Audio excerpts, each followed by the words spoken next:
Assalamualaikum warahmatullahi wabarakatuh.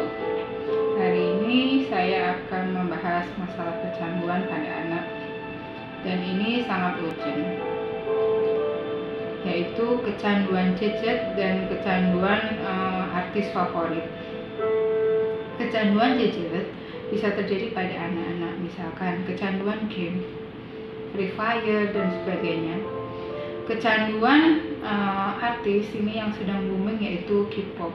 Bahkan anak-anak itu bisa melakukan apapun untuk meraihnya, bahkan ikut audisi dan sebagainya. Nah, ini harus dibedakan orang tua mana kecanduan, mana kecanduan, mana hanya memfavoritkan saja. Nah, kecanduan itu ciri-cirinya ada 3. Ringan, sedang, berat. Kecanduan ringan itu dipanggil tidak mendengar, itu masih kecanduan ringan. Kecanduan sedang yang kedua yaitu melalaikan apa yang menjadi tugasnya, sampai lupa makan, sampai lupa mandi, itu sudah tahap yang harus diterapi. Yang ketiga adalah kecanduan berat sekali. Bahkan ketika kita lepas dari gadget tersebut, misalkan kita lepas dari melihat artis Korea tersebut, si anak ini tanpa sadar menirukan gerakannya, masih ngomong biasa dengan temannya, gayanya seperti Korea dan sebagainya, itu sudah termasuk tahap kecanduan. Apa sih penyebabnya kecanduan ini? Penyebabnya kecanduan, 1, sering ditonton berulang-ulang. Game sering dimainkan berulang-ulang. Korea, K-pop sering dilihat berulang-ulang. Nah, yang kedua yaitu rasa suka di otaknya. Rasa suka di otaknya ini karena peralihan dari emosi yang lain bisa terjadi. Misalkan dia melihat orang tuanya bertengkar terus.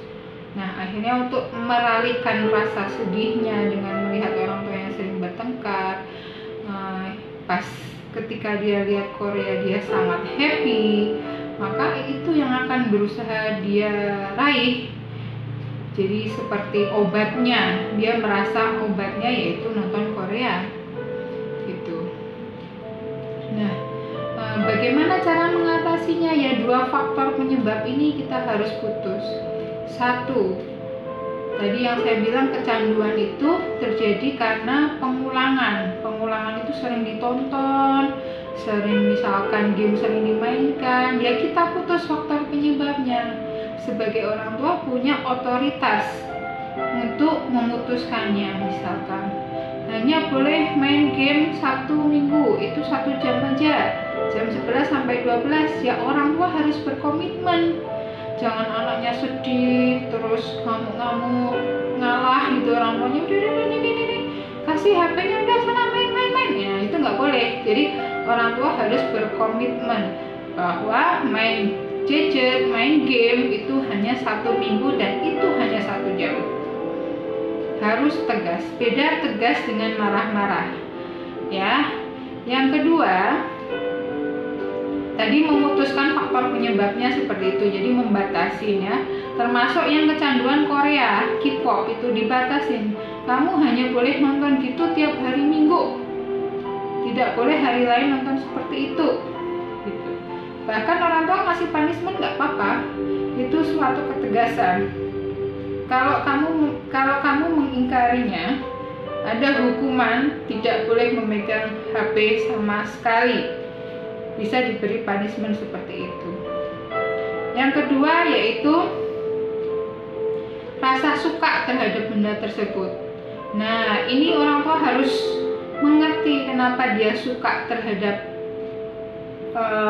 game tersebut, kepada aplikasi tersebut, atau kepada artis K-pop tersebut, itu harus mengetahui. Bisa jadi karena peralihan dia lihat itu suka dan lihat di sekitarnya nggak suka. Itu harus orang tuanya harus introspeksi diri. Apa ada keributan yang dia lihat sehingga dia merasa selain apa yang dia tonton itu nggak fun, nggak menyenangkan, membuatnya sedih.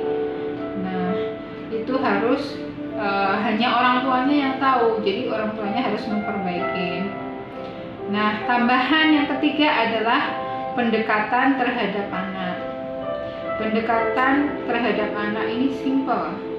Orang tua bisa melakukan saat anak akan tidur dan setelah bangun tidur. Keadaan anak sebelum tidur, orang tua wajib mendampingi.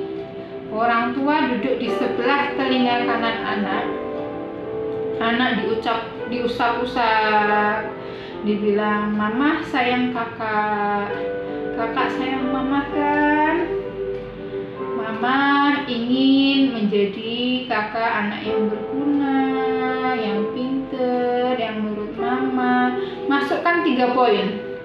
Nurut mama, anak yang pintar, rajin sekolahnya, satu lagi terserah apa, anak yang solehah, misalkan anak yang solehah boleh. Jadi 3 poin maksimal dimasukkan ketika anak akan tidur, di telinga kanan anak dibisikkan. Lalu setelah itu ucapkan terima kasih, hari ini telah menjadi anak yang baik, anak yang nurut, anak yang pengertian. Nah, ucapkan closingnya, ditutup dengan ucapan terima kasih kepada sang anak. Lalu cium anak kanan kiri, terus baru kita boleh meninggalkan kamar anak. Ketika bangun tidur, kita sapa anak, kita kasih pelukan, udah bangun, dicium kanan kiri gitu. Gimana tidurnya, nyenyak nak? Gitu.